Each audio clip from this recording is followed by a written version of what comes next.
Ana sendiri tegak berdiri melawan orang-orang yang mengatakan habaib di Indonesia diragukan. Ana yang bakal berdiri melawan. Pakai dalil, ayo. Semua hadis-hadis palsu dan hadis-hadis doif yang beliau keluarkan itu adalah hadis yang berhubungan dengan hadis yang berhubungan dengan kemuliaan nasab dirinya gitu. Jadi semuanya itu adalah untuk membela dan mendukung nasab dirinya gitu.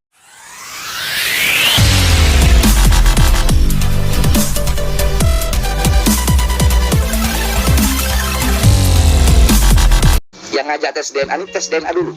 Apakah termasuk anak zina apa bukan?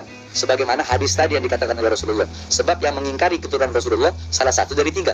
Munafik, anak zina, atau anak yang disetubuhi dalam keadaan ibunya hewan. Nah, bagaimana ceritanya ada hadis yang semacam itu? Kenapa beliau menyebut itu adalah sebuah hadis? Ya kan nggak mungkin juga Nabi itu. Jadi orang-orang yang sudah terbiasa untuk membaca buku-buku hadis, kitab-kitab hadis itu pasti akan menyadari bahwa bahasa Nabi itu nggak kayak gitu gitu. Dan memang nggak gitu gitu. Tapi setelah ditelusur ternyata ya memang ada. Ternyata berasal dari riwayat Imam Baihaqi. Walaupun saya meragukan beliau membaca langsung dari kitab yang dimaksud. Saya duganya beliau itu membaca kitabnya Imam Jalaluddin As-Suyuti. Jadi Ihya'ul Majid fi Fadail Ahlul Bait itu. Yang itu yang saya duga tuh yang kecil, yang pendek itu. Nah, hadis itu sebenarnya adalah hadis palsu. Penjelasannya itu adalah yang pertama bahwa hadis itu ahad, gharib.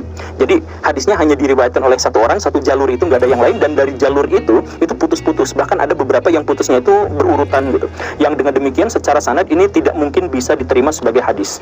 Kalaupun mau diterima ini adalah hadis doif gitu ya. Nah, ditambah lagi hadis ini secara kalimat isinya, kontennya itu juga bermasalah, yaitu menyebutkan bahwa dia pasti anak zina gitu, atau kemungkinannya dia anak zina. Nah, dalam Islam itu menuduh orang lain berzina tanpa ada bukti dan tanpa ada saksi itu salah satu dosa yang paling besar. Jadi nggak mungkin Nabi Muhammad mengatakan hal yang seperti itu, nggak mungkin. Nah, jadi secara sanadnya doif gitu ya, secara kontennya itu juga ternyata bermasalah. Jadi para ulama kemudian menyebut bahwa ini adalah hadis yang palsu. Ana sendiri tegak berdiri melawan orang-orang yang mengatakan habaib di Indonesia diragukan. Ana yang bakal berdiri melawan. Pakai dalil, ayo. Apapun yang membenci Ahlul Bait dia termasuk orang Yahudi gitu. Ini hadis palsu juga baraya. Jadi sebenarnya hadis ini diriwayatkan oleh Imam Tabrani, tetapi beliau sendiri menyebut bahwa ini adalah hadis doif.